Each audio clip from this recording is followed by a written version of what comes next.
여러분들 안녕하십니까. 또 시들모의 아빠들이 많은데요. 그 중에 열무 아빠님께서 찾아와 주셨습니다. 오늘 열무 아빠님께서 들려주실 이야기는 어떤 이야기일지 같이 한번 만나볼게요. 여보세요. 열무 아빠님.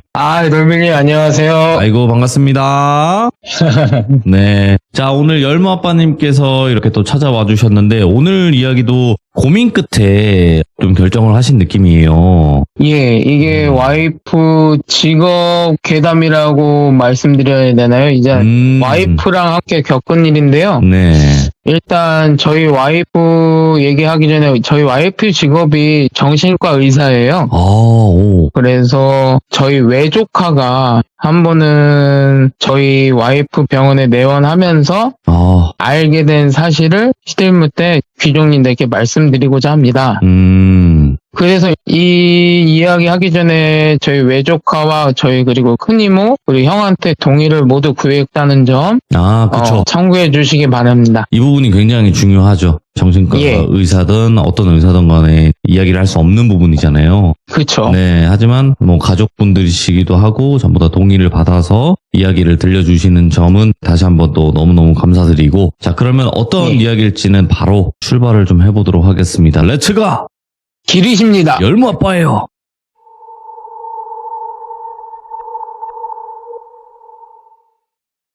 작년 겨울에 있었던 일인데요. 어느 날 저희 큰이모한테 전화가 왔어요. 저희 외조카를 혜지라고 칭할게요. 혜지가 집에서 이상행동을 보인다. 혼잣말도 자주 하고 그 다음에 자꾸 자다가 깨서 알몸으로 막 온 집안을 돌아다닌대요. 어이구야, 예. 혜지 나이가 그때 당시에 18살이었거든요. 고2죠. 엄청 어리지도 않네. 예, 고2예요. 그래서 저희 와이프가 정신과 의사라는 걸 큰이모가 아시기 때문에 저희한테 전화가 오셔서 혜지를 데리고 와이프 병원에 내원을 했는데요. 큰이모가 홈캠으로 찍어둔 영상이 있더라고요.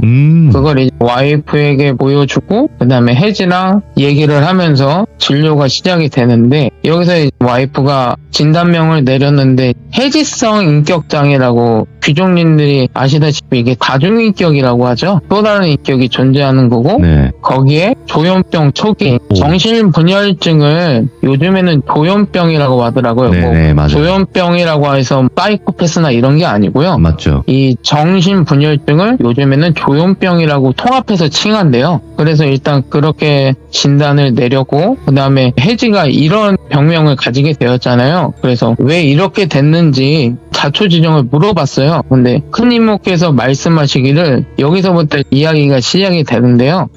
2년 전부터 혜지 엄마, 저 형수님이죠. 혜지 엄마가 사이비 종교에 빠지신 거예요. 갑자기 불현듯 사이비 종교에 빠지셨는데 그게 약간 많이 심하셨나 봐요. 큰이모가 보기에도 이건 아닌데 혜지도 못 만나게 하고 사이비 종교에 빠지셔서 여기서부터 혜지가 지옥이 시작된 거예요. 왜냐면 혜지의 엄마가 강제로 혜지를 사이비 종교에 데리고 다니면서 이상한 행동을 시키는 거예요, 혜지한테. 예를 들어서 혜지가 저희 와이프한테 말한 건데요. 혜지의 시점에서 말씀을 드릴게요. 첫 번째, 엄마가 집에서 하얀색 원피스 있잖아요. 다른 옷도 못 입게 해요. 그리고 속옷까지 뭐 입는 것까지 정해준대요. 그리고 밥을 안 주고요. 이상한 가루, 그러니까 혜지가 자기가 봤을 때는 쌀가루도 아니고 미숫가루 이런 것도 아니고 그러니까 이상한 가루래요. 그거랑 영생수라는 물만 먹였대요. 삼시세끼를. 그때 병원에 내원할 때 혜지 모습을 보니까 빼짝 말랐더라고요. 완전 못 먹은 사람들처럼 이렇게 막 빼짝 말라갖고, 아무튼 그렇게 먹이고, 그리고 하루 종일 학교도 못 가게 했대요.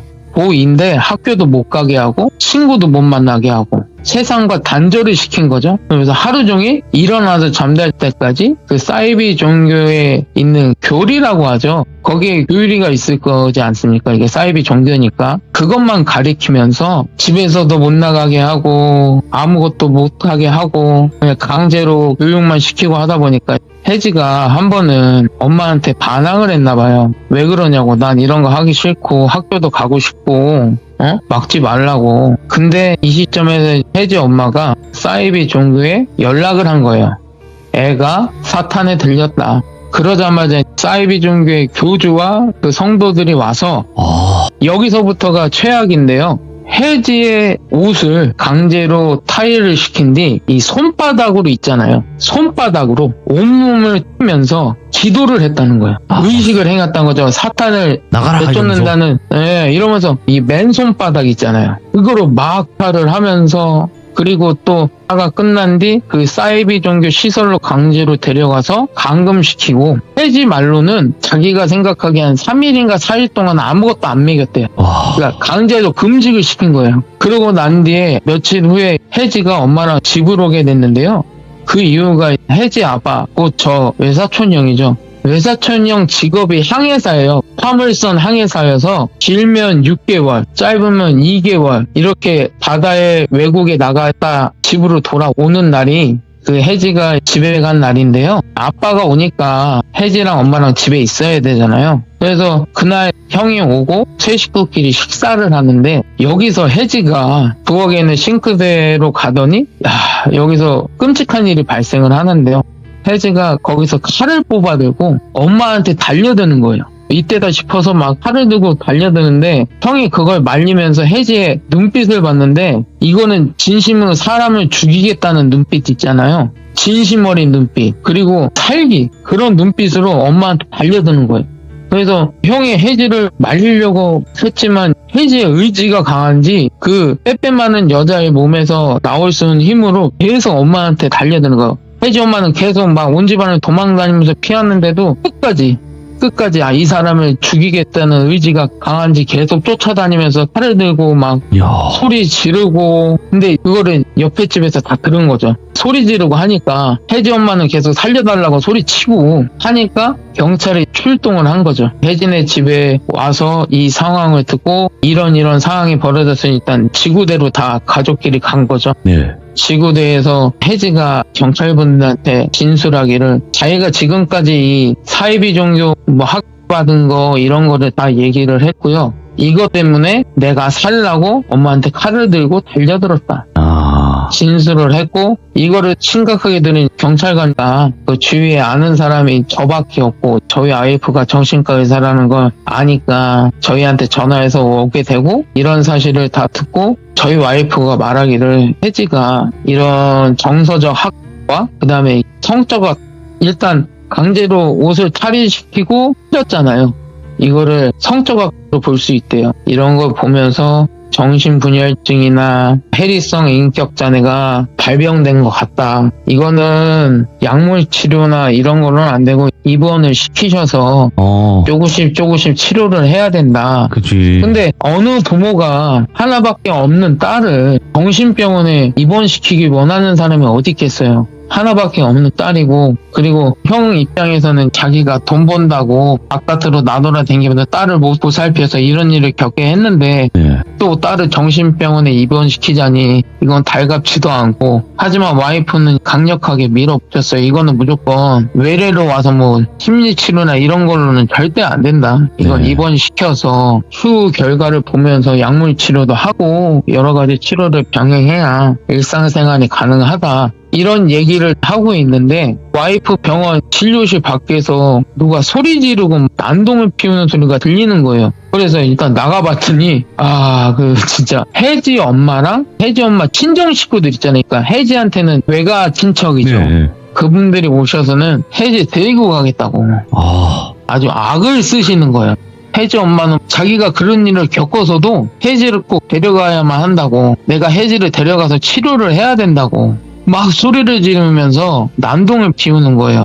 근데 여기서 의사가 아동학 인지할 시 무조건 경찰에 신고해야 되는 법이 있대요. 그래서 와이프는 경찰에 신고를 한 거예요. 경찰에 신고해서 아동학 의심이 된다. 그리고 이 혜지, 이 환자는 강제적으로 입원을 시켜서 입원 치료가 필요한 상태다. 그래서 그 자리에서 혜지는 강제적으로 입원을 시켰고요. 난동 피우는 분들은 일단은 와이프가 영업방해 이런 걸로 엮어서 경찰에 고소한 상태고 그다음에 형은 아까 이혼 소송 중이었잖아요. 이혼 소송 중이었는데 혜지가 혜지 엄마 그러니까 애 엄마로 인해서 이런 정신병을 발병하게 되었다는 걸 빌미로 양육권 법정 싸움에서 형이 이겼고요. 그 다음에 양육권을 가져와도 면접 교섭권이 생기는데 예. 양육권을 안 받는 대신에 면접 교섭권 하지 말아라. 그러니까 한마디로 너는 혜지를 만나면 안 된다. 혜지 앞에 나타나지 마라.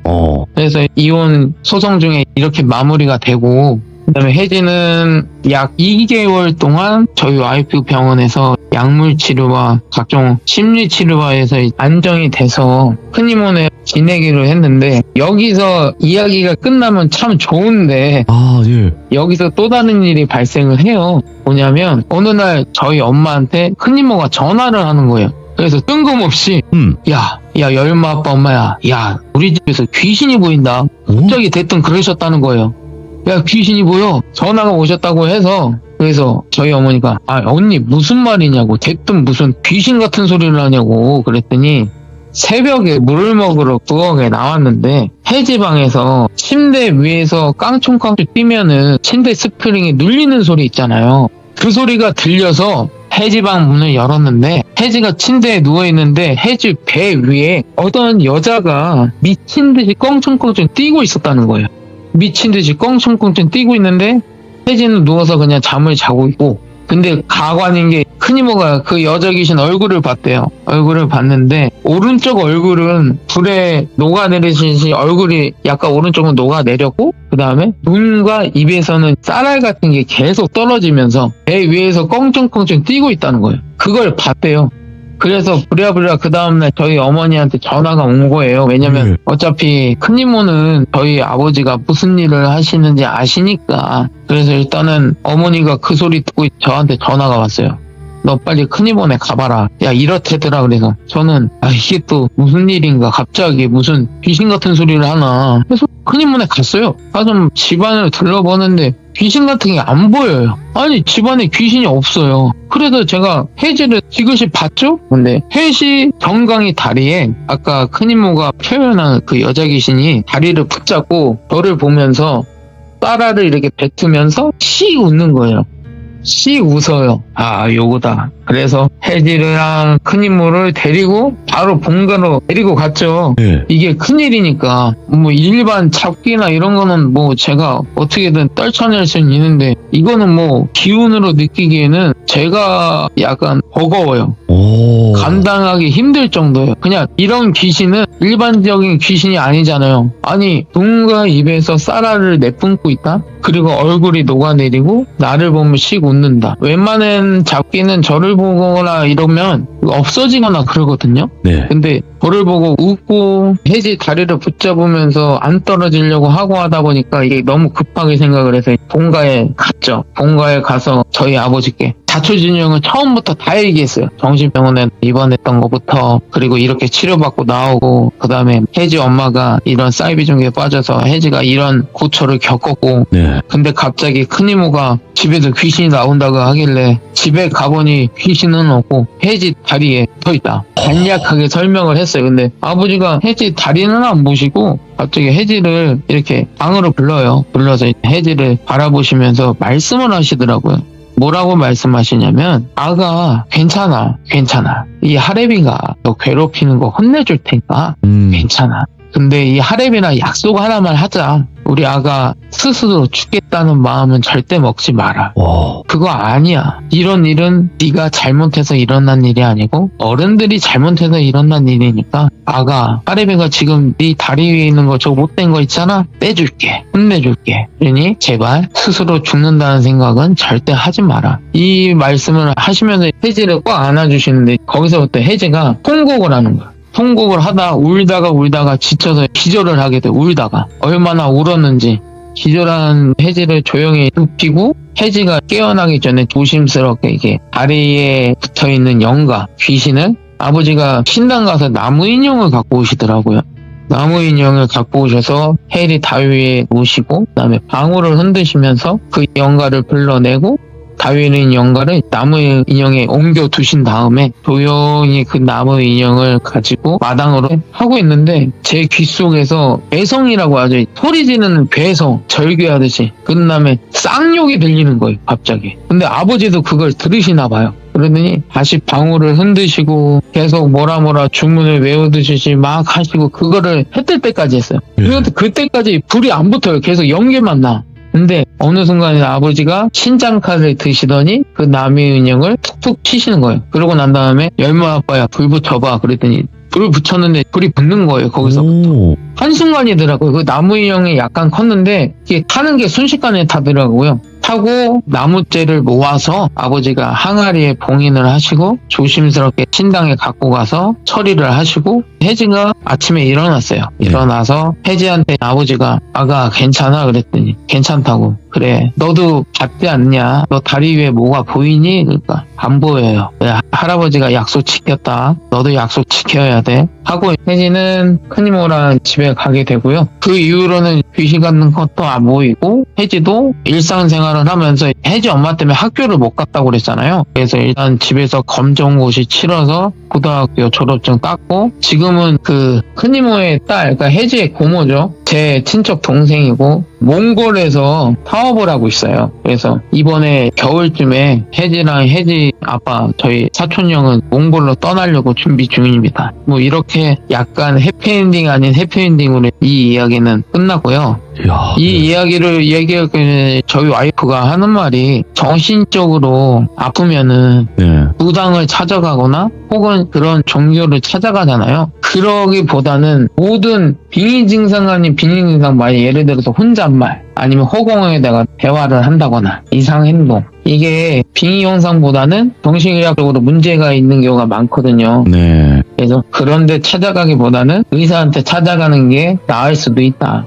이런 말을 덧붙이더라고요. 옆에서 와이프가. 저도 항상 말씀드리는 거는 어떤 일들이 발생을 하잖아요, 얼마아빠님. 그쵸. 이런 영적인 문제가 있을 수 있는데 무조건 일단은 전문의를 찾아가서 상담과 치료를 받아도 안 될 경우에는 넘어가는 방법을 말씀을 드리거든요. 그쵸. 애초에 처음부터 가버리면 그거는 좀 아닌 것 같고. 맞죠. 예. 그래서 이게 이렇게 되다 보면 골든타임을 넘길 수도 있다고 하더라고요. 와이프. 그럴 수 치료 있죠. 시기를 늦어서 아무리 입원 치료, 약물 치료를 해도 일상생활을 할 수가 없대요. 그래서 이런 골든타임을 놓치면 안 된다고. 네. 참. 저희 집안도 무당 집안이지만 아이러니하게 와이프가 이 말을 하더라고요. 이런 데를 찾아가기보다는 병원을 찾아오는 게 맞다. 순서상 그게 맞다고 저도 봐요. 예. 의학적인 걸로 안 됐을 시에는 무속적인 어떤 도움을 받을 수 있는 그런 방법으로 가던가 아니면 종교를 의지하던가 이런 쪽으로 가야지 안 그러면 좀 순서가 뒤바뀌었을 때 문제도 발생을 하니까. 그쵸. 네. 오늘 열마 아빠님께서 또 가족 이야기이기 때문에 고민을 굉장히 많이 하셨을 거라고 생각을 하는데 오늘도 이런 사례를 들려주셔서 다시 한번 너무너무 감사드립니다. 고맙습니다, 열마 아빠님. 예, 고맙습니다. 감사합니다. 네. 자, 이번 이야기는 시청자 열무 아빠님께서 찾아오셨습니다. 오늘 열무 아빠님께서 들려주실 이야기 어떤 이야기일지 함께 만나보도록 할게요. 여보세요. 열무 아빠님. 돌비님 안녕하세요. 아이고, 바쁘신 와중에도 이렇게 와주셔서 감사합니다. 아닙니다. 지금 야간 근무 중인데 같이 근무하는 친구가 네네. 돌비님 골수 팬이에요. 예전 때부터 이 시들물을 들었대요. 계세요, 옆에? 그래서 옆에 있어요. 잠깐만 바꿔주시겠어요? 지금 근데 저희 무전기로 뭐 하고 있어서 네네네네. 알겠습니다. 지금 그러니까 이거 시참 때문에 제 일을 저 친구가 지금 하고 있거든요. 그러니까 뭐 제가 대신 해드릴 테니까 하세요. 참여하세요. 좀 이런 느낌이구나. 예, 그리고 이게 뜻하지 않게 커밍아웃을 하게 됐어요. 제가 열마 아빠라는 걸. 뭐 그 정도야 뭐 지인이신 건데 상관없겠죠. 근데 또 이게 직접 앞에서 직관하는 사람이 있으니까 또 약간의 긴장감이 없지 않아 있습니다. 알겠습니다. 자, 오늘 열마 아빠님께서 들려주실 이야기가 저는 한번 질문을 드려보고 싶었는데 이게 흉가 탐방 같은 말 그대로 흉가 동호회 활동을 하신 적이 있는 것 같아요, 보니까. 와이프가 연애 때부터 그 오컬트나 이런 공포물에 대한 관심이 무지하게 있어갖고요. 막 예. 그 예전에 보면은 다음 카페 뭐 네. 이런 동호회 활동을 아주 적극적으로 참여해서 저도 어쩔 수 없이 동참하게 됐습니다. 그 열무아빠님은 보시는 분이니까 이런 데 가면 안 되고 이런 행동을 하면 안 되고 이걸 아시는데 거기를 가시는 이유가 있으세요? 그거를 이제 궁금해하실 분들도 분명히 계실 것 같아요. 이야기 듣다 보면. 알면서 왜 그때- 가냐 이런 식으로. 그때 당시에 와이프가 대학생 때이고 제가 군대 제대하고 일을 시작했을 때라 바빠서 이제 서로 여름 휴가를 못 갔어요. 근데 네네네. 때마침 그때 동호회 게시판에 휴가를 간다는 글이 올라와서 와이프가 여름 휴가 대신에 거기 가자고 계속 졸라갖고 어쩔 수 없이 사랑하는 사람을 위해선 어쩔 수 없었다. 아니 또 말이 좀 그렇게 되네요. 네, 그렇죠. 아, 네, 뭐 사랑을 막을 순 없다. 무서움도. 네, 알겠습니다. 그렇죠. 자, 그러면 바로 출발을 해보도록 하겠습니다. 렛츠고! 길이십니다. 열무아빠예요.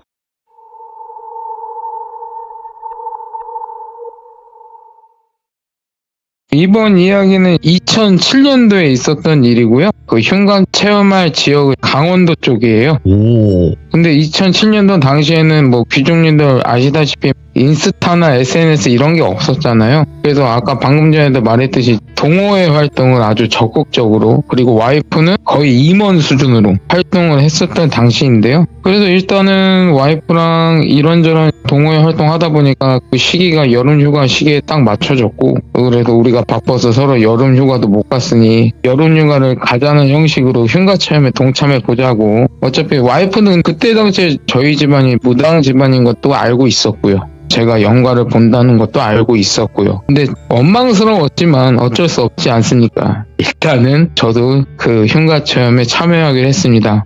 그래서 그 모임 장소로 강원도 가는 쪽에 어느 휴게소에서 모였는데요. 모인 인원이 저하고 와이프, 그 다음에 그 흉가 체험 동호회 회장, 그 다음에 임원인 철수와 영희, 이렇게 5명이 모여서 근처 읍내에 가서요. 고기하고 술, 간단한 먹거리를 사들고 근처 민박할 수 있는 민박집으로 이동을 했고요. 그 민박집에서 짐을 풀고 고기 구우면서 흉간 체험을 해야 되니까 간단하게 뭐 맥주 한 캔씩 먹으면서 회장이 지금까지 다녀왔던 뭐 흉가 체험에 대해서 썰을 풀면서 뭐 오늘 갈 장소는 자기가 갔던 장소 중에 정말 탑이다. 그런 말 듣는데 제가 속으로는 그렇게 생각했어요. 아니, 이 사람들이 과연 진짜 무서움이라는 게 아는 건가? 진짜 무서움을 알고 있을까? 정말 이 회장의 썰을 그냥 한 귀로 듣고 한 귀로 흘렸어요. 그냥 네. 아주 썰을 열심히 풀더라고요. 예. 뭐 자기가 어떤 귀신을 봤고 자기가 빙의가 됐었고 막 별의별 예를 다 하는데, 아무튼 그렇게 저녁 자리가 끝나고 좀 쉬다가 밤 11시쯤에 흉가 체험을 본격적으로 하려고 그 장소로 이동하는데, 걸어서 이동을 하는 게 아니라 차로 이동을 한다 하더라고요.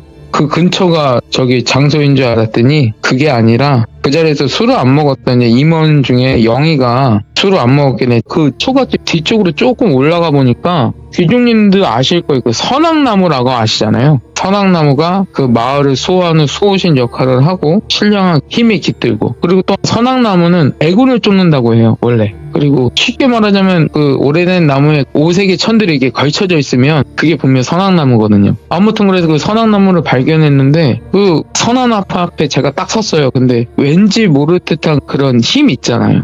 거부할 수 없는 힘이라고 해야 되나? 아무튼 그런 힘이 느껴지면서 저도 선왕신이 깃들어 계시기 때문에 예를 표하고 저희들이 이렇게 산에 와서 시끄럽게 한 걸 용서해 달라고 조용히 있다가 조심히 내려가겠다고 말씀을 드린 뒤 흉관 체험을 본격적으로 시작하는데, 처음에는 한 명씩 들어가고 마지막에는 5명이 다 같이 들어가기로 했어요. 네. 첫 타자는 회장, 두 번째는 임원인 철수, 그 다음에 저, 그리고 와이프, 그 다음에 마지막에 영희, 이렇게 한 명씩 다 들어갔다 나오면서 막 너무 무섭다고. 그리고 거기서 회장은 또 이 말하는 게 약간 사기꾼스러운 듯한 말도 있잖아요.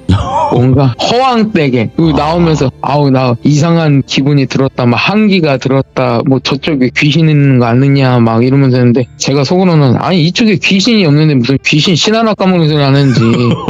아무튼 그래서 한 명씩 흉가 체험을 끝냈고 마지막에 5명이 다 들어가기로 했어요. 다 들어가서, 그때 당시에는 2007년도에는 휴대폰이 사진 찍는 기능이 별로 안 좋았잖아요. 그래서 그때 유명했던 게 디지털 카메라 디카, 그 철수가 디카를 갖고 왔더라고요. 그 흉관에서 사진 찍고 막 서로 부위하면서 사진 찍고. 근데 갑자기 회장이 분위기를 잡으면서 같이 따라온 그 동호회 임원인 영희가, 원래 영희 어머니가 무당이시고 영희도 약간의 신기가 있어서 귀신을 본대요. 근데 제가 봤을 때 영희는 그런 게 전혀 없었거든요. 만약에 정말로 신기가 있었다면 저도 약간은 느꼈을 텐데 제가 본 영희는 그냥 일반인이었어요. 근데 아무튼 회장이 그렇게 썰을 풀면서 분위기를 잡으면서 이제 이 집안에 있는 귀신을 불러보겠다고 영희가 갑자기 가방에서 초 2개를 켜고 그 다음에 집 인형 있잖아요. 지른으로 만든 인형. 거기에 부적을 붙이고 다시 양손에 향을 피우면서 휘파람을 부는 거예요. 근데 휘파람을 불면서 귀신을 불러보겠다고 막 돌아다니는데 네. 갑자기 영희가 누구랑 대화를 하고 있는 거예요. 내가 분명히 귀신이 없는 걸 봤는데 얘는 도대체 누구랑 대화를 하는 걸까? 그러다가 갑자기 신들린 듯한 연기 있잖아요. 막 접신한 듯한 그런 연기를 영희가 하는 거예요.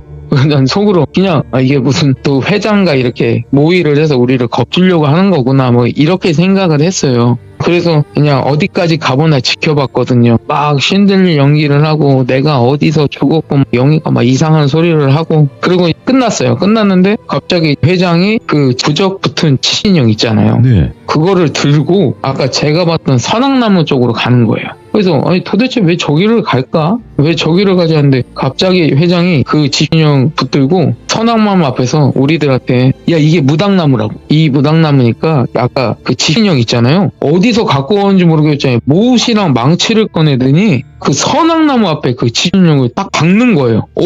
순간 제가 이게 이러면 안 된다는 생각을 하면서도 몸이 반응을 못하는 거예요. 이걸 말려야 되는데 생각만 하는 그런 시츄에이션 있잖아요. 분명히 말려야 되는데 근데 갑자기 말릴 틈도 없이 이 회장이 라이터 있잖아요. 지니까 라이터로 불 붙이니까 금방 불 붙더라고요. 불을 확 붙이는 거예요. 와 끝났다 속으로 진짜 제가 그때는 야 이러면 안 됐는데 하는데 갑자기 제가 모신 신령님께서 갑자기 화를 내시는 거예요. 어이구. 야 너 빨리 무릎 꿇고 용서 빌어라. 예. 너 안 그러면 너 죽는다. 막 극단적으로 경고를 하시는 거예요.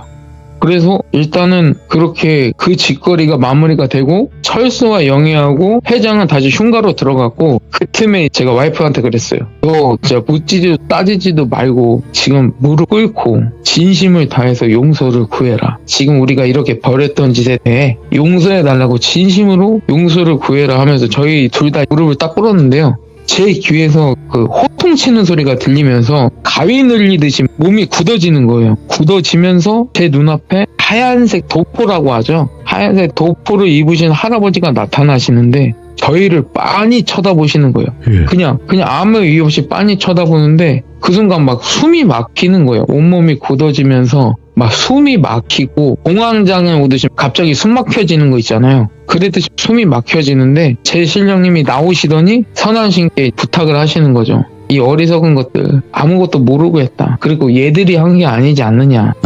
자기를 봐서 한 번만 용서해달라. 그러더니 그때 선왕씨께서 알았다. 내가 너 봐서 지금은 보내주겠다. 용서해주겠다가 아니라 지금은 보내주겠다 라고 말씀하시고 사라지셨어요. 그리고 나서는 저는 와이프 손 붙잡고 일행들 뒤로 한 채로 차 세워진 공터로 갔죠. 가고 있는데 뒤에서 비명소리가 막 들린 거예요. 막 서로 소리 지르는 비명소리. 그래서 와이프를 차 세우는 공터에 데려다 주고 와이프 보고 여기 있으라고 그러고 저 혼자 올라갔죠. 올라갔는데 제 눈앞에 펼쳐진 광경이 정말 가관이었어요. 회장은 눈에 초점이 없는 상태로 선악나무 앞에 머리를 진짜 머리에서 피나듯이 계속 박고 있고요. 박으면서 영희를 쓱 쳐다보는데 씩 웃더라고요. 영희를 보고 씩 웃어요. 그 다음에 영희의 머리채를 붙잡고 그대로 같이 머리를 서로 박고 있는 거예요. 계속. 근데 이거 보면 철수는 비명만 계속 지르는 거예요. 막 서로 둘이 뜯어내려고 말리는데 힘이 얼마나 센지 안 되는 거예요. 그래서 저는 회장을 막 뜯어 말리고 철수는 영희를 뜯어 말리고 그런데 제 눈앞에 갑자기 아까 전에 봤던 선왕신께서 나오시더니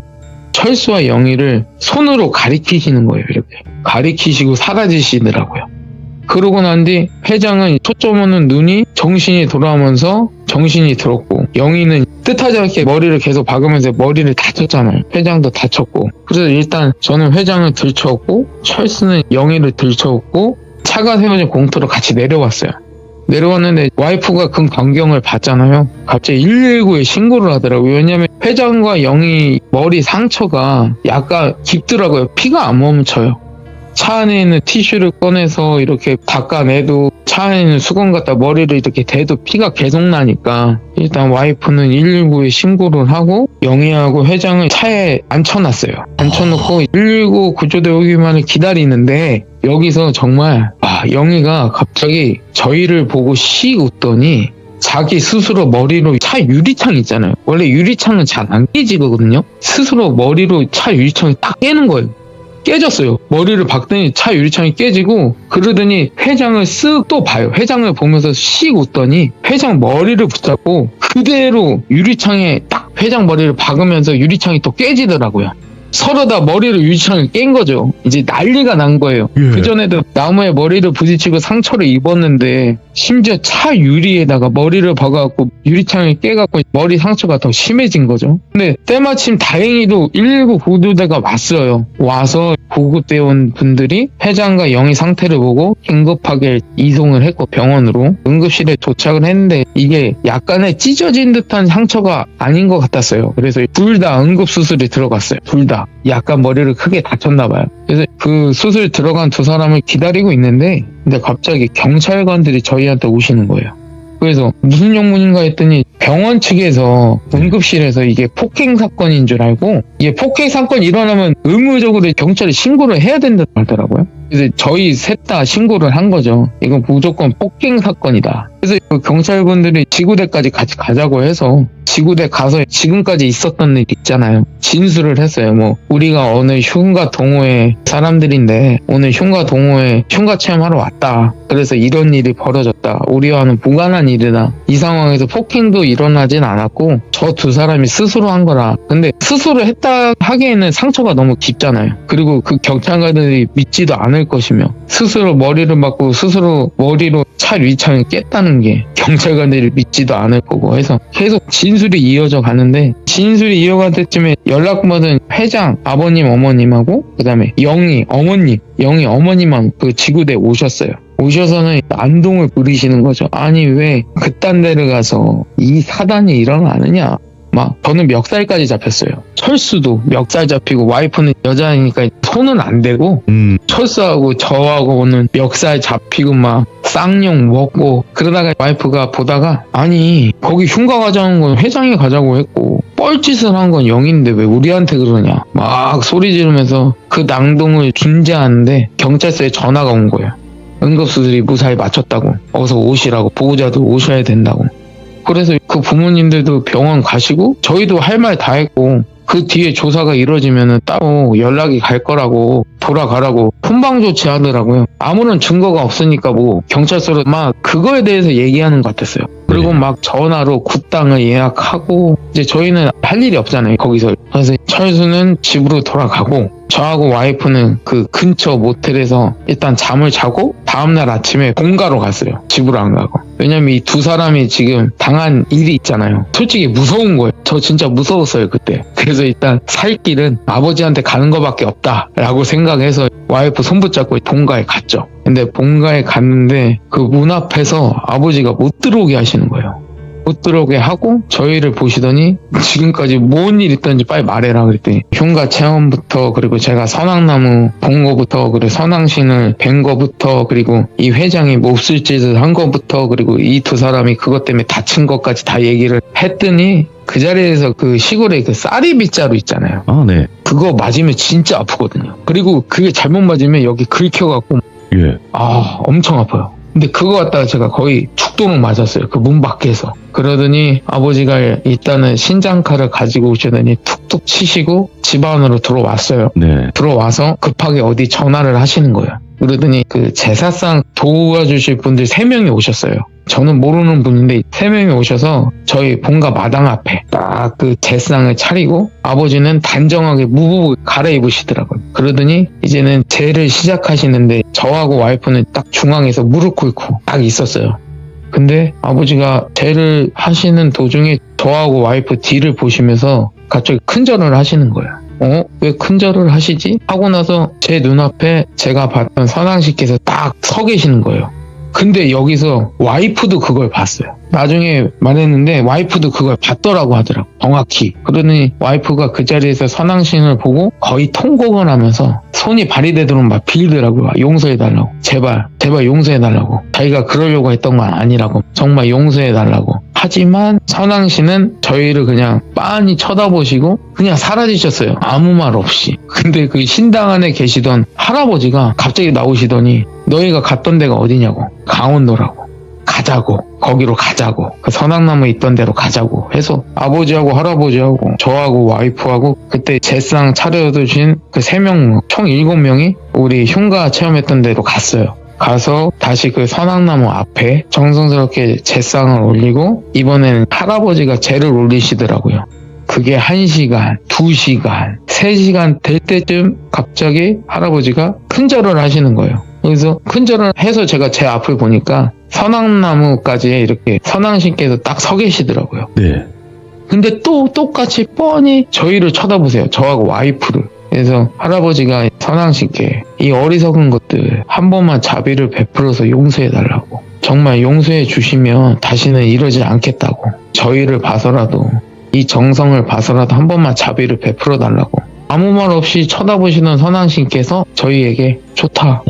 이 정성을 봐서 너하고 너는, 그러니까 저하고 와이프죠. 너하고 너는 용서해주겠다. 다시는 이 근처에 오지 말라 하시고는 호련히 사라지시고 예. 그때 저하고 와이프는 용서를 받은 거죠. 가슴을 쓰다듬으면서 진정하면서 다시 한번 큰절을 선왕신께 올리고 저희는 그 산에서 내려왔어요. 네. 내려오고 며칠 뒤에 철수한테 연락이 온 거예요. 그 동호회 임원이었던 철수한테 연락이 와서는 그 영희의 어머니가 무당이라고 했잖아요. 그 영희 어머니가 군 날짜를 잡았다고. 그 흉가 체험했던 사람들 다 와야 된다고. 그 어쩌겠냐고 저한테 묻더라고요. 그래서 일단 알겠다고 하고 전화를 끊고 와이프한테는 너는 여기 있어라. 나 혼자 갔다 오겠다. 그래서 일단 며칠 뒤에 철수랑 만나서 그 굿당에 갔어요.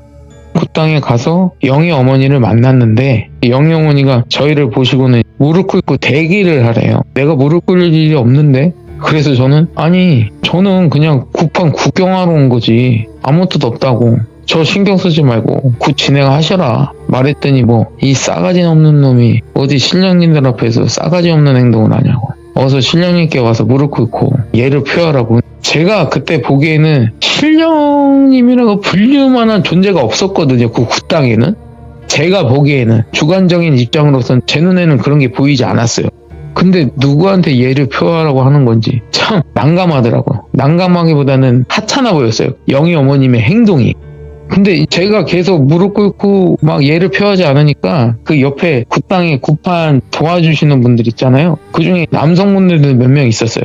그분들한테 눈짓으로 저를 강제로라도 무릎 꿇리라고 신호를 주는 것 같았었는데 제가 그때도 피지컬이 약간 좋았거든요. 얼굴도 험악하게 생기고. 그러니까 그분들도 저를 막 험하게 대하지는 못하더라고요.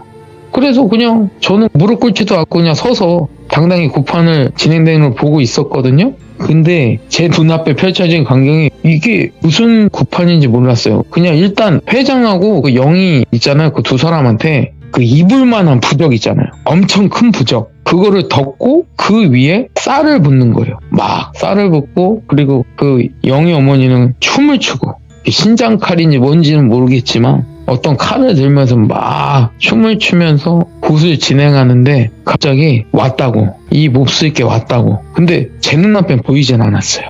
아무것도 없었어요. 근데 갑자기 그렇게 말하더니 닭피 가져오라고. 그러니 굿판 도와주시던 분들이 어디서 작을 잡았는지 정말 시뻘건 닭피 있잖아요. 그거를 갖고 오더니 영희 어머니가 그 닭피를 그 회장하고 자기 딸한테 막 뿌리는 거예요. 어이구, 예. 뿌리면서 막 쌍욕을 해야 되는 거예요. 여기가 어딘데 뭐라고 막 쌍욕을 하고 너 죽고 싶냐고 막 쌍욕을 하면서 닭피를 뿌린 뒤 그 부적 있잖아요. 그 덮었던 부적을 굿당 마당에 나와서 불을 태우려고 딱 하시는데 불을 태우는데 그 영희 어머니가 입고 있던 무복 있잖아요. 갑자기 무복에 불이 옮겨 붙는 거예요. 순식간에 어찌할 도리도 없이 불이 순식간에 붙는데 옆에 계시던 분들이 막 불 나고 물도 뿌리고 그리고 어디서 갖고 왔는지 모르겠지만 그 소화기 있잖아요. 소화기도 갖고 와서 소화기도 뿌리고 했는데 그게 약 10분 동안 그러니까 소방대원 분들이 오시기 전까지 막 불에 탔어요. 아무리 물을 뿌리건 소화기를 뿌리건 불이 안 꺼지는 거예요. 그러더니 일단은 소방대원분들이 오셔서 간신히 화재는 진압을 했는데 예. 이게 영희 어머님께서 불에 탄 채로 10분 동안 있으셨잖아요. 그러면 사람이 엄청나게 화상을 입었을 거잖아요. 그럼요. 정말 위독한 상태로 구급차에 실려 가셨고 그 구당 안에 있던 회장과 영희 있잖아요. 덩그러니 있었잖아요. 근데 갑자기 영희 어머니가 구급차에 실려간 뒤에 바로 구당을 뛰쳐나왔어요. 막 왼발로 실성하는 사람들이 막 웃으면서 뛰쳐나와갖고 구당 앞쪽에 보면 도로가 있었거든요. 도로로 막 달려갔어요. 무당낸당 하다가 차에 치여갖고 그 회장하고 영희는 그 자리에서 안타깝게 즉사를 하게 됐고요. 그다음에 병원에 이송됐던 우리 영희 어머님도 그 상태가 많이 위독하셨어요. 근데 병원에 이송된 뒤로 거기서 화상에 의한 심정지로 인해서 또 안타깝게 생을 마감하게 되셨어요.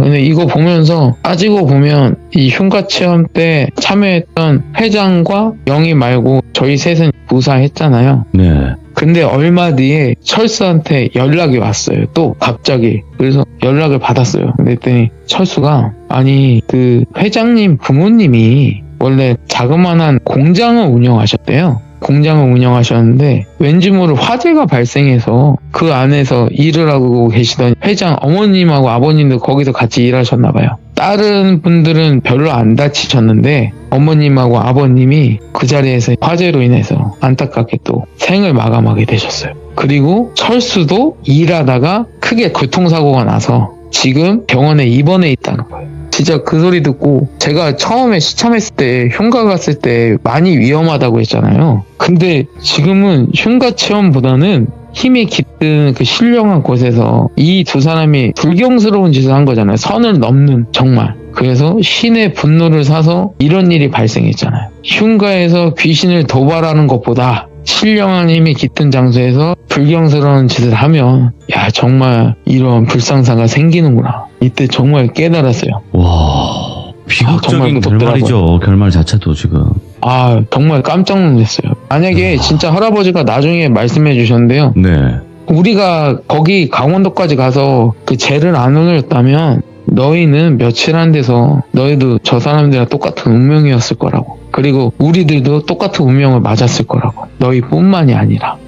그렇게 말하시는데 등골이 오싹하더라고요. 와. 그러니까 우리가 그냥 하는 행동들일 수도 있지만 그냥 뭐 장난으로 아니면 있어 보이려고 하는 행동일 수도 있지만 그게 어떤 화를 불러올지 모르는 거예요. 맞아요. 그게 중요한 포인트예요. 그게. 예, 맞아요. 정말 오늘 열무 아빠님의 이야기를 듣고도 또 그러신 분들이 있다면 그건 진짜 문제가 있다고 봅니다. 진짜 문제가 있습니다. 그건 절대 제발 안 가시는 아니, 게 제일 차라리- 베스트. 안 가는 게 맞아요. 제가 봤을 때. 안 가는 게 맞는데 네. 분명히 가시는 분들이 있을 거예요. 저번 시점 때도 말했듯이 도발하거나 그 흉가 있는 물건 만지지 마시고 또 추가해서 그런 나무가 보인다. 그냥 도망치세요. 오늘 그래도 열무 아빠님께서 이렇게 마지막에 또 말씀까지 해주셔서 다시 한번 감사드리고 오늘 흉가 이야기도 너무나 잘 들었습니다. 감사합니다. 예, 감사합니다. 네. 최대한 안 가는 걸 저희 방송에서는 가장 많이 추천을 드리고요. 가더라도 진짜 그냥 뭐 도발 자체가 없이 그냥 예의 지켜가면서 그냥 한번 쑥 둘러보고 나올게요 정도로만 끝내면 되는데 꼭 여기서 어떤 일들이 발생을 하는 건 조금 더 오버해서 어떤 행동들을 했을 때 문제가 확실히 일어나는 것 같습니다. 그러니까 여러분들도 항상 조심하시고 웬만하면 가시지 않는 걸 추천드립니다. 감사합니다.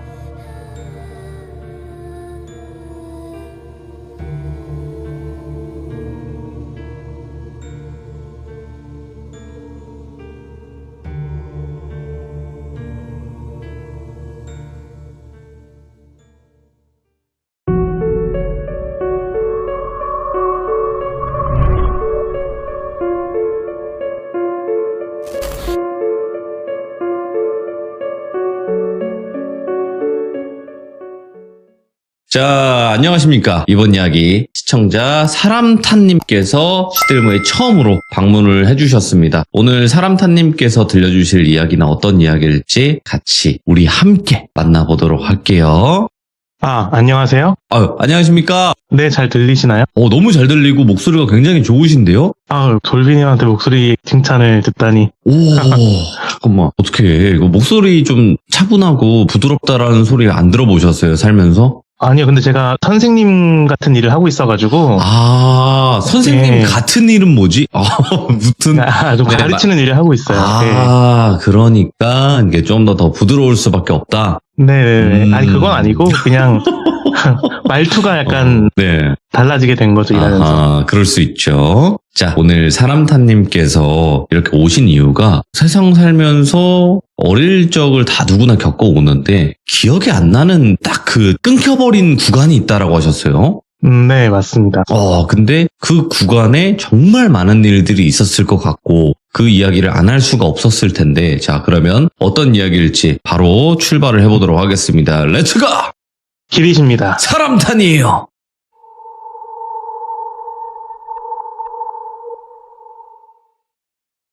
이 이야기는 일단 100% 저의 이야기입니다.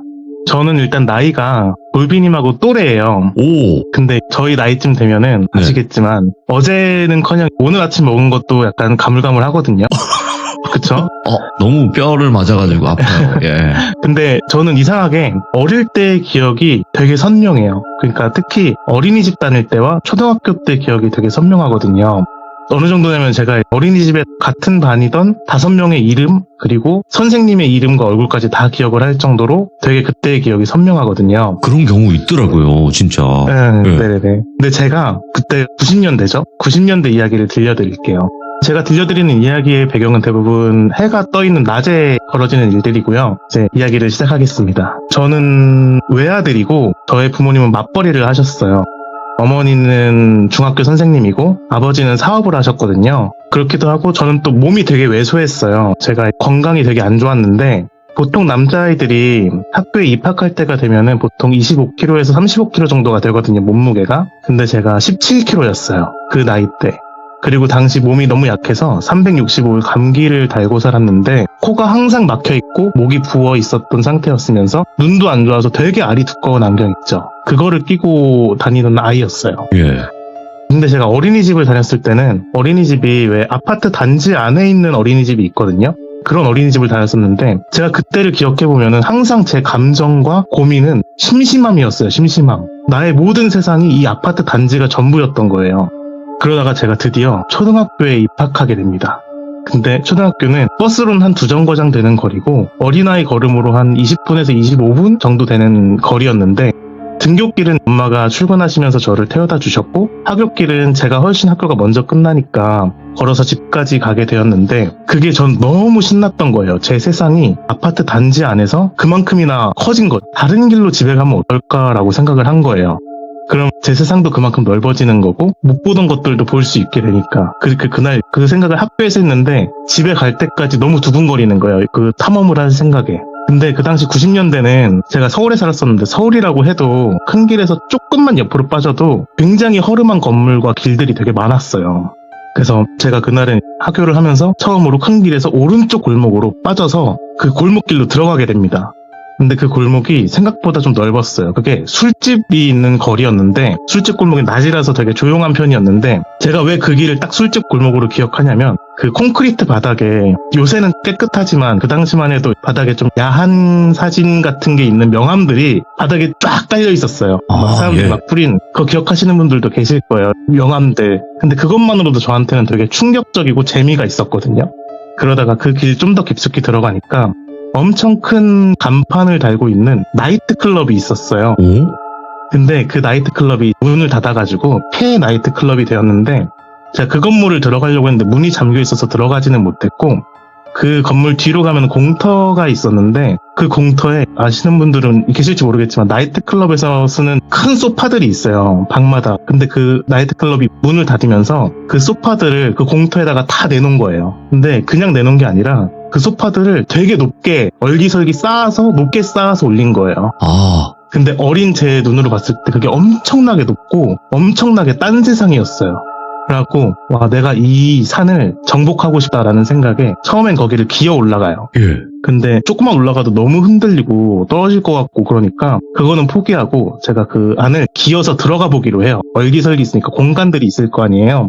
그래서 처음에 거기를 기어서 들어갔어요. 기어서 들어가는데 처음에 제일 느꼈던 감정은 그 오래된 소파가 또 오래 바깥에 있었으니까 비도 맞고 그랬으니까 특유의 쩐내랑 꿉꿉한 냄새가 막 나기 시작했는데 저는 전혀 개의치 않았죠. 왜냐면 저는 이미 동굴을 탐험하고 있었으니까.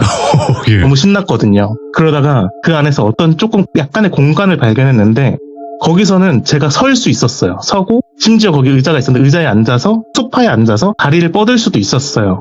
물론 왜소해서 그럴 수 있었겠지만 거기 딱 앉아서 소파에다가 가방을 딱 벗어놓고 앉으니까 그렇게나 아늑할 수가 없는 거예요. 너무 아늑한 거야. 그리고 거기가 얼기설기 쌓여져 있었으니까 햇빛도 약간 들어오고 그래갖고 너무 아늑한 거예요. 근데 거기 앉아있으면 밖에 가끔 가다가 사람들이 지나다니는데 사람들이 지나다니는 게 어떤 실루엣으로 보여요. 틈으로. 근데 그 사람들은 제가 이 안에 있는 걸 모르잖아요. 그게 너무 신나는 거예요. 재밌고. 그래서 그때 느낀 감정으로 아 여기를 내가 아지트로 삼아야겠다라고 혼자서 마음을 먹어요. 그래서 거기서 기어 나오면서 그 길을 안 까먹으려고 표시도 해놓거든요. 그래갖고 그렇게 매일매일 거기를 아지트를 가면서 혼자 앉아서 노래도 하고 심지어 학교 숙제도 거기서 했어요. 오, 예. 그렇게 지내던 어느 날에 갑자기 아침에 엄마가 저를 학교에 데려다 주셔야 되는데 너 학교 안 가도 돼 이러는 거예요. 오늘 안 가도 돼 이러시는 거예요. 근데 좀 의아했는데 솔직히 그 나이 때 학교 안 가는 거 그렇게 크게 나쁘지 않거든요. 아침에 하는 뭐 어린이 프로그램도 더 볼 수 있고 예. TV도 하루 종일 볼 수 있고 아쉬운 거는 그 탐험도 못하고 아지트 못 가는 게 조금 아쉽긴 했었어요. 근데 그렇게 저는 이유도 모르게 2주 동안 학교를 안 갔거든요.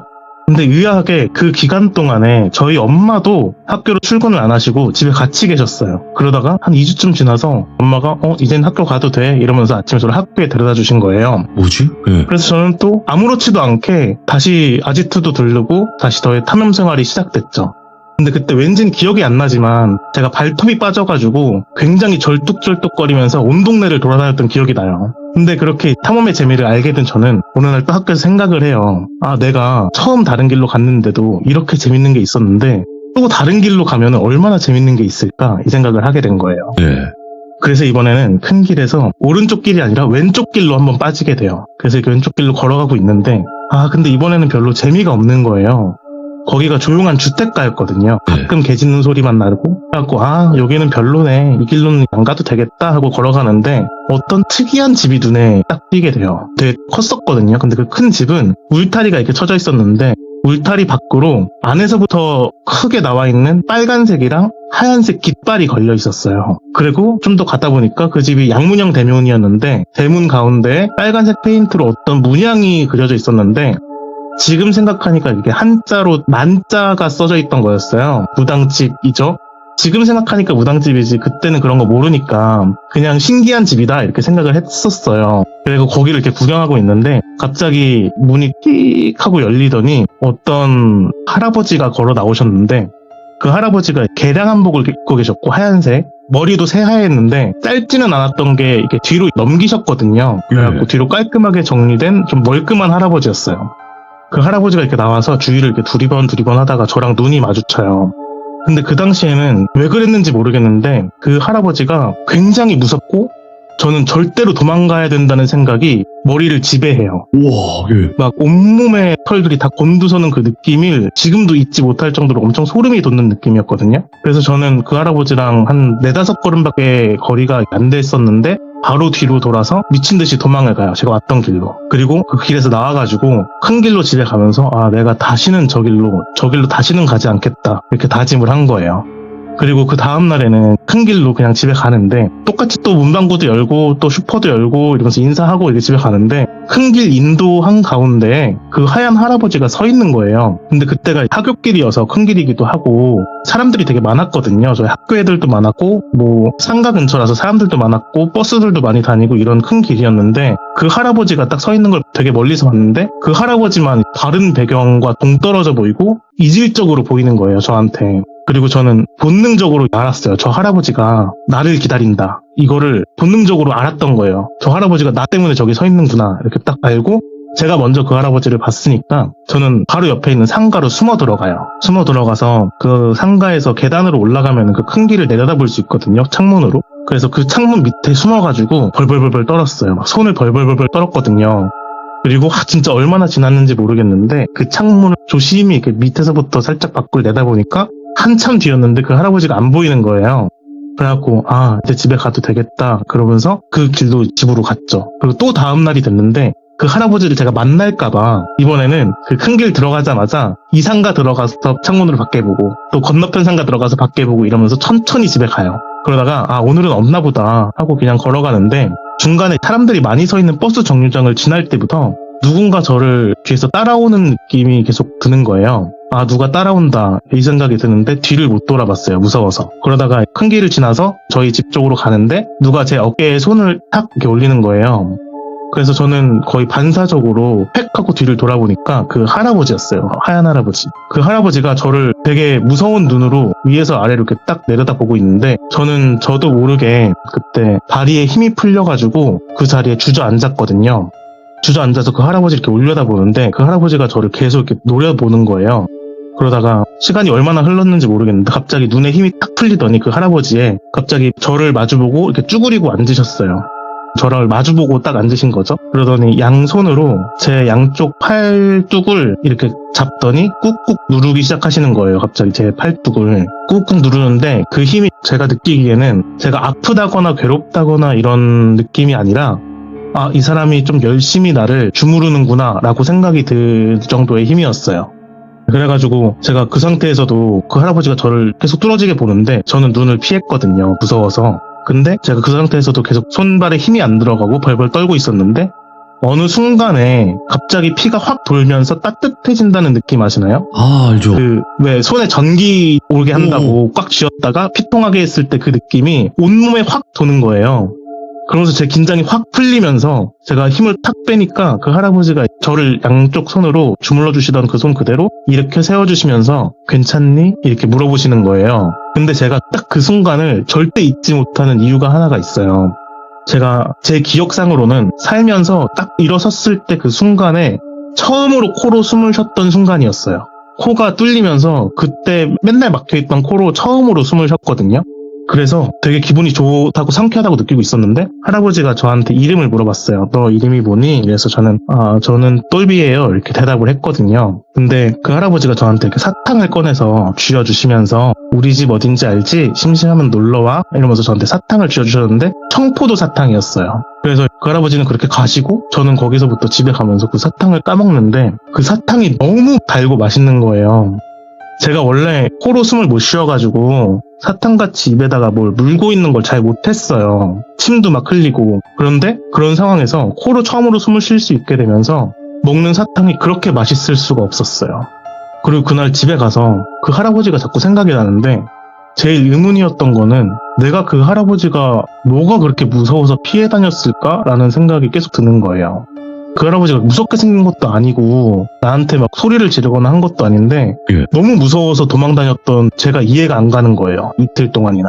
그래서 다음날 학교에서도 계속 그 할아버지 생각이 나고 그 사탕 맛도 계속 생각이 나서 오늘 끝나고 가봐야겠다라고 마음을 먹어요. 그 집에. 그리고 하굣길에 다시는 안 가겠다는 그 길로 다시 들어섭니다. 가면서 고민을 하게 돼요. 제가 내가 가서 이름을 알려줬으니까 대문을 두들기고 똘비예요 하면 문 열어줄까? 이런 생각을 하면서 가는데 그 골목으로 딱 들어선 순간 그 할아버지가 보였거든요. 고민이 무색하게 그 대문 앞에 평상이 있었는데 그 평상에 앉아 계셨어요. 그래서 제가 안녕하세요 라고 인사를 하니까 똘비 왔니? 이렇게 해가지고 저한테 가까이 오라고 이렇게 손짓을 하셨어요. 그래서 제가 그 평상에 앉아 계신 할아버지 옆으로 갔는데 할아버지가 저를 이렇게 끌어가지고 또 저를 마주보게 하고 양손으로 저를 주물러 주시는 거예요. 또 팔뚝 한 20번은 넘게 하고 다니는 사람이었는데 또 안 받아주니까 좀 나름 충격을 받았던 것 같아요. 그때. 그래가지고 그 할아버지를 손을 잡고 마당을 지나쳐서 그 집 안으로 들어가요. 저는 그때 그 집을 깃발집이라고 했거든요. 그러니까 깃발집은 저한테 별 세상이었어요. 예. 밖에서 보던 것보다 안이 더 화려하고 또 엄청 이것저것 많았고 그림도 그려있고 어린 제 눈엔 좀 알록달록하다는 느낌? 하지만 좀 정돈돼 있다는 인상을 받았는데 안 좋았던 거는 들어가자마자 계속 매습거린다는 느낌을 받았거든요. 냄새 때문이었던 것 같은데 딱히 꼬집을 수는 없는데 굉장히 불쾌하다는 느낌과 막 속이 울렁거린다는 느낌을 받았어요. 그게 마치 제가 한번 따로 어린 적에 뭐 수영장에 빠져 죽을 뻔한 적이 있어서 수영장 냄새를 못 맡는데 그 냄새를 맡았을 때처럼 속이 울렁거리고 긴장감이 확 올라오는 거예요. 계속 그 집에 있을 때. 그래서 할아버지한테 나가자고 하고 싶었는데 제 손을 너무 꽉 붙들고 계셔가지고 저는 막상 또 할아버지 올려다 보니까 또 의지도 되고 이래서 그냥 따라갔죠. 근데 그 집을 또 한참 들어가다가 또 하늘이 보이는 곳으로 나간 거예요. 그 집이 특이하게 미음자 모양으로 되어 있는 집이라서 안쪽에 작은 마당이 하나가 더 있었어요. 밖에서 안 보이는. 그 마당에 딱 나가니까 냄새로부터 좀 해방이 돼서 저는 좀 편해졌고 거기에 수도가가 있었는데 저를 거기에 앉히시더니 학교를 갔다 왔으니까 씻어야지 하고 제 손이랑 얼굴을 직접 막 씻겨주시는 거예요. 근데 제가 원래 좀 독립적인 성격이었어서 혼자 샤워도 하고 막 잘했는데 왠지 그때는 아기처럼 되게 무기력하게 씻겼어요. 오, 씻겨짐을 당했구만. 예. 네, 계속 이렇게 저를 되게 아기처럼 씻겨주셨거든요. 그리고 다 씻고 나서 그날은 뭐 별일 없었고 대문까지 저를 다시 바래다 주시면서 사탕 하나 더 주시고 저한테 똘비야 바로 집으로 가. 할아버지가 저한테 그러셨거든요. 바로 집으로 가라고. 근데 그날 이후로 저는 따로 뭐 약속이나 그런 걸 안 해도 말은 안 해도 학교를 가는 날이면은 꼭 그 깃발집에 갔었어요. 하굣길에. 그래서 당장 저희 집에도 외할머니랑 외할아버지가 계신데 저는 그 깃발집 할아버지가 너무 보고 싶은 거예요. 맨날. 꼭 사탕 때문은 아니었는데 근데 항상 갈 때마다 할아버지가 저를 주물러 주시고 또 손도 닦아주고 세수도 시켜주셨고 대문 앞 평상에서 요구르트도 먹고 제가 막 조잘조잘 떠드는 얘기도 다 들어주셨어요. 예를 들어 학교에서 있었던 이야기도 하고 문방구에서 산 조잡한 장난감 자랑도 했었고 하굣길에 제가 막 탐험했던 곳들에 대한 이야기들도 다 했거든요. 그래서 할아버지는 별 말씀 없이 그걸 다 들어주고 가끔 웃고 이러면서 리액션도 좀 해주시고 근데 뭐 딱히 말씀이 많은 분은 아니셨던 걸로 기억해요. 그리고 또 어느 날은 깃발집에 들어가서 낮잠도 자기도 했고요. 근데 그 두 번째로 그 깃발집에 갔을 때는 이상하게 메스껍거나 그런 냄새가 안 나고 되게 편안했거든요. 근데 이때부터 제가 느낀 거는 지금 기억하는 향은 향냄새였어요. 향냄새를 맡았는데 네. 그 할아버지 몸에서도 향냄새가 항상 났고 그 집에서도 그 향냄새가 항상 나서 저도 지금까지 그 향냄새를 좀 좋아하거든요. 그때 기억 때문인지. 그래서 그렇게 지내다가 근데 또 막상 집에 가면은 엄마랑 할머니 할아버지한테 그 깃발집에 대한 얘기는 단 한마디도 하지 않았어요. 왜냐면은 워낙 엄하기도 하셨고 왠지 말하면 혼날 것 같은 느낌을 제가 어린 마음에도 받았던 것 같아요. 네. 근데 저희 어렸을 때는 학교를 주 6일을 갔어요. 토요일도 학교를 갔거든요. 근데 수요일하고 토요일은 급식을 안 먹고 집에 일찍 가는 날이었어요. 그래서 그때가 수요일인지 토요일인지 모르겠는데 좀 일찍 끝나는 날이어가지고 오늘은 아지트를 들렀다가 깃발집을 가자 이렇게 제가 계획을 세운 거예요. 그래서 처음에 학교가 끝나고 아지트를 먼저 갔죠. 근데 그 나이트클럽 뒤 공터로 딱 갔는데 소파들이 싹 사라진 거예요. 소파 더미가 모두 다 사라져가지고 그 공터의 턱에 앉아가지고 제가 굉장히 허무하게 슬퍼했던 기억이 나요. 그래서 거기 한참 있다가 깃발집이나 가야겠다 그리고 깃발집으로 갔죠. 그리고 또 그날도 항상 하던 패턴대로 주물름 당하고 그리고 세수랑 씻김 당하고 그리고 할아버지랑 있다가 할아버지한테 그 아지트가 없어졌다고 너무 슬프다고 이런 얘기도 하고 그렇게 그날은 또 지나갔어요. 근데 그렇게 또 며칠 뒤에 네. 엄마가 어떻게 알았는지 저한테 너 학교 끝나고 어디 이상한 데 가니? 오? 이상한 집 들어가고 막 그러니? 이렇게 물어보는 거예요. 예? 근데 처음에는 갑자기 저한테 그렇게 물어보니까 처음엔 되게 부정을 했어요. 근데 결국에는 깃발집에 대한 얘기를 모두 털어놓게 돼요. 제가 뭐 할아버지를 만나서 그 할아버지랑 놀고 그 깃발집에 있었고 어디에 있는 깃발집이고 이렇게 다 얘기를 하게 되거든요. 근데 그 말을 딱 들으신 엄마가 되게 화를 내시면서 저를 집에다 두고 저녁에 밖으로 나가셔요. 예.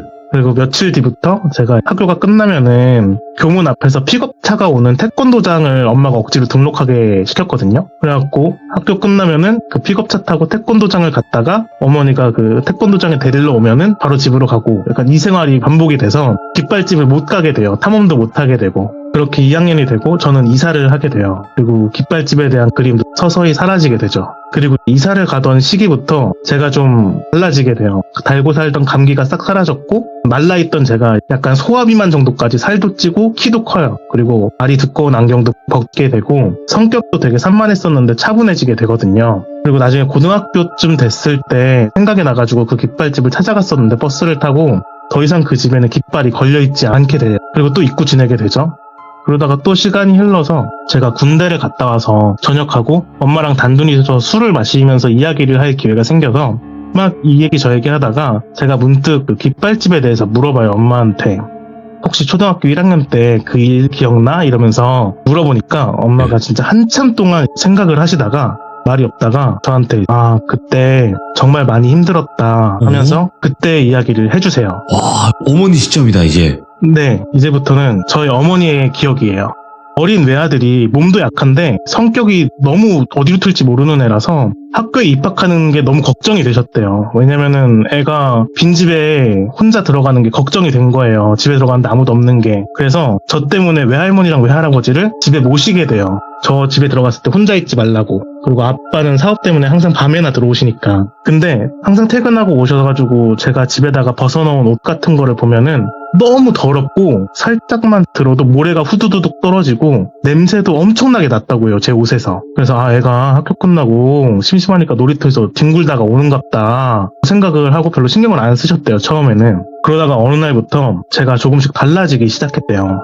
일단 제일 처음에는 제가 집에서 밥을 전혀 안 먹기 시작했대요, 저녁에. 안 그래도 마른 애가 밥을 안 먹으니까 막 억지로라도 먹이려고 혼도 내고 막 소리도 지르셨다고 해요.